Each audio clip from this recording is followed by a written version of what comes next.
Hey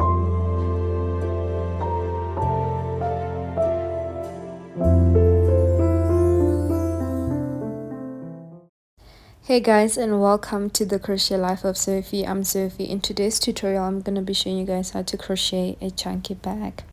What you're going to need is a 12mm crochet hook, and I'll also be using t-shirt yarn, 2 strands at the same time. You're going to need some scissors, a tapestry needle, as well as stitch markers, although I did forget to include it in this video.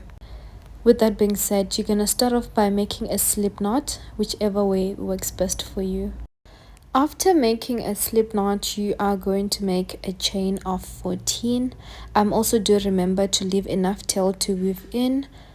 So if you want a bigger bag in terms of the width of the bag, you are going to have to make a chain of more than 14. And if you'd like to crochet a smaller bag, you can reduce the amount of chains. I'm going to begin by skipping the first chain and make a single crochet in the second chain from the hook.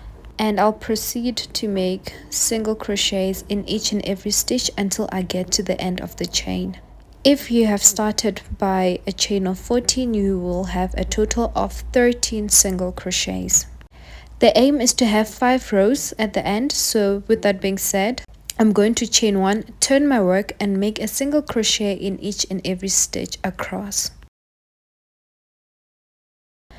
We are working on the base of the bag, which is going to be a total of 5 rows of single crochets in total.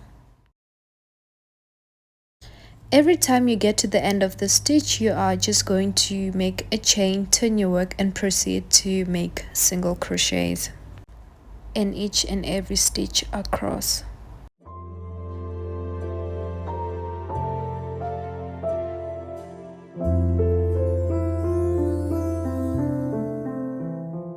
You are basically going to repeat the same thing, which is making single crochets across, and when you get to the end, you're going to chain 1, turn your work.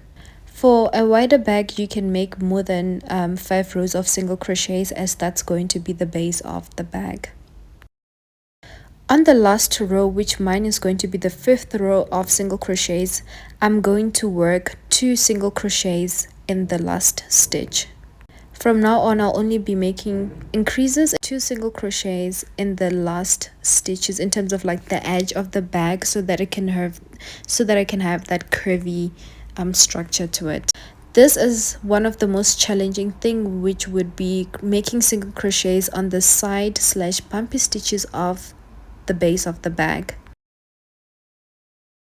So there isn't any right or wrong way to go about it. Wherever you are able to insert your crochet hook, you can just make a single crochet.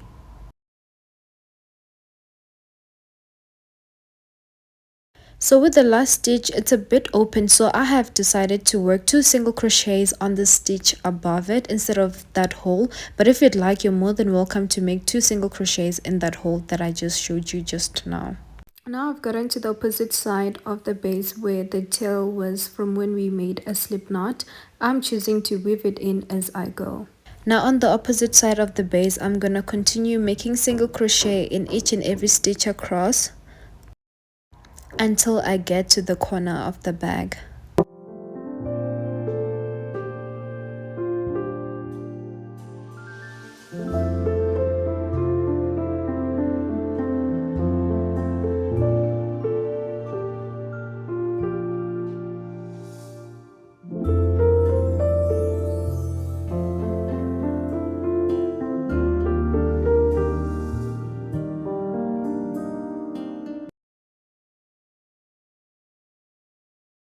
Now I'm approaching the last stitch. I'm once again yet going to insert 2 single crochets in the same stitch.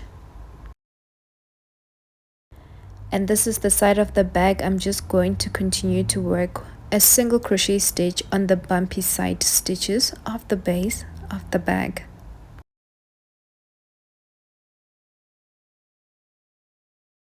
Here comes the part that may be a little bit tricky, but on the last stitch, which is basically not really at the corner, I'm just going to work 2 single crochets in the same stitch. On the second single crochet stitch, I'm going to place a stitch marker, which is going to help me remember where I am going to be starting the next row. With that being said, I'm going to proceed and make single crochets all around in each and every stitch. However, I'll be making single crochets in the back loop. I'm going to be making a total of single crochets in the back loop for one row. And I'll continue making single crochets in the back loop until I get to the stitch marker.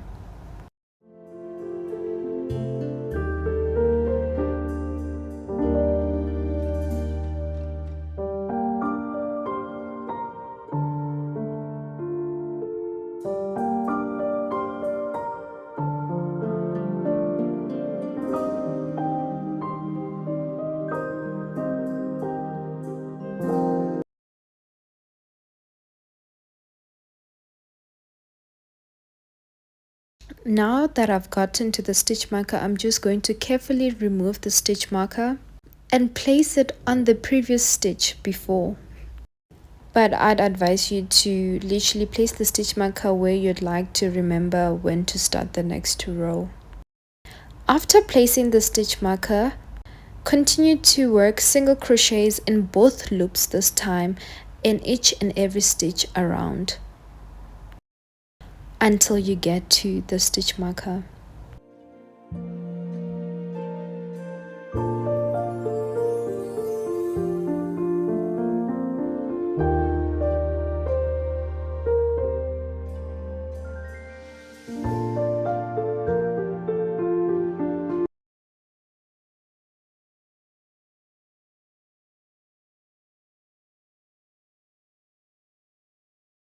What you do when you get to the stitch that has a stitch marker is you simply work a single crochet.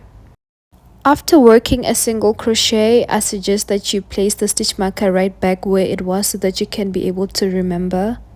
And you simply continue to work single crochets all around for a total of 8 rows.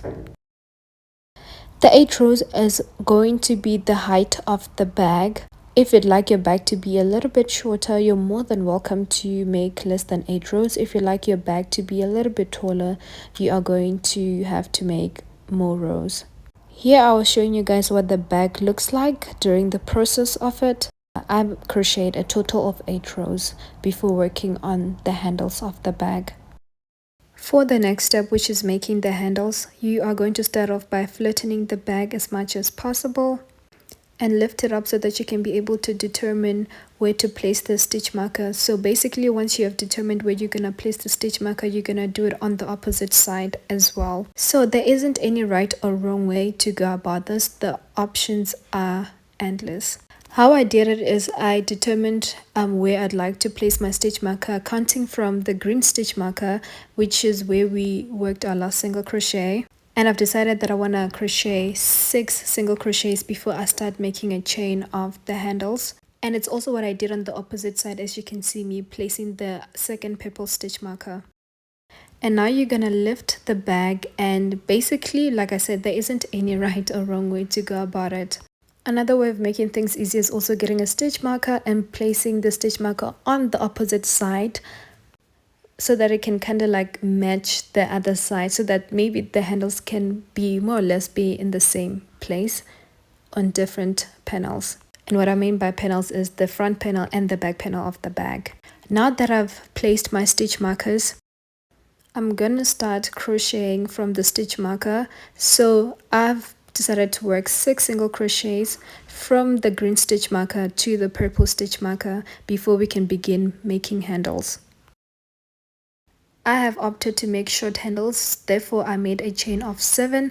I advise you make more chains so that the bag handles can be a little bit bigger. But the reason why I personally opted to make 7 chains is because t-shirt yarn turned to stretch over time.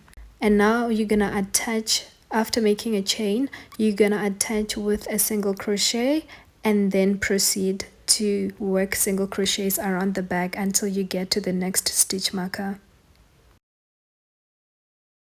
Now on the opposite side of the bag, I'm just gonna proceed to work 6 single crochets from the side of the bag till the orange stitch marker. Now that I've gotten to the stitch marker, what I'm going to do is once again repeat what I did on the opposite side, was to make a chain of 7. And when I'm done making a chain of 7, I'm then going to attach with a single crochet. Now that I'm attaching with a single crochet, I'm going to proceed to work single crochets till I get to the stitch marker. I'm currently referring to the green stitch marker that's on the other side of the bag. And if you're crocheting and then you realize that maybe the other side of the bag has 7 single crochets and the other side of the bag has 6 single crochets, that's honestly fine. There really isn't any right or wrong way to go about it. You can make your handles in any way you like.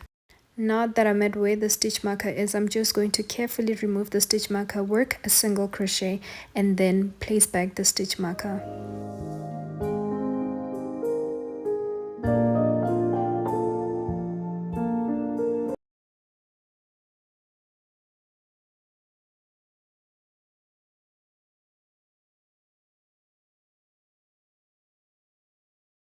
I'm going to work single crochets until I get to where we started off making our chain. And what I'm going to be doing different is making slip stitches instead of single crochets. So I'll be making slip stitches until I get to the stitch marker. Now that I've gotten to the stitch marker, I'm going to attach with a single crochet. You can attach with a slip stitch. I personally haven't tried it. After attaching with a single crochet, I'm just going to continue making single crochets until I get to the stitch marker.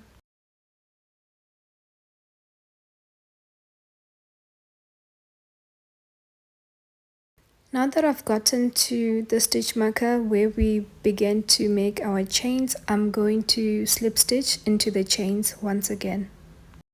I'll be making a slip stitch in each and every chain.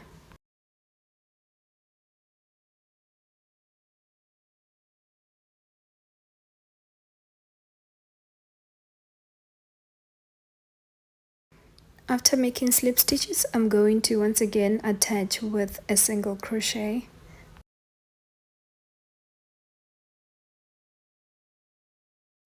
And I'm just gonna go ahead and work single crochets in each and every stitch until I get to the green stitch marker.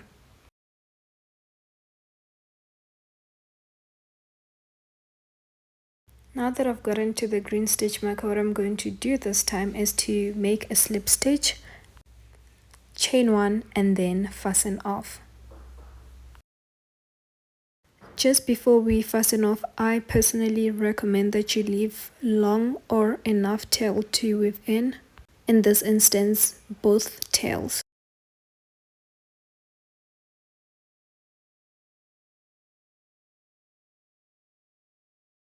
When it comes to weaving in the ends, because I used 2 strands at the same time, what I do and what I have always been doing is to just weave in one end at a time instead of weaving in both of them at the same time. By just weaving in one end at a time, this has just made the ends be a little bit more secured. So how you can weave in the end, it's honestly up to you. I just insert it through any of the stitch and that's about it. I do the first one and then I also do the same thing with the second one. Except that with the second yarn, I might weave it in on the opposite side of the bag, or just where I didn't weave in the first yarn.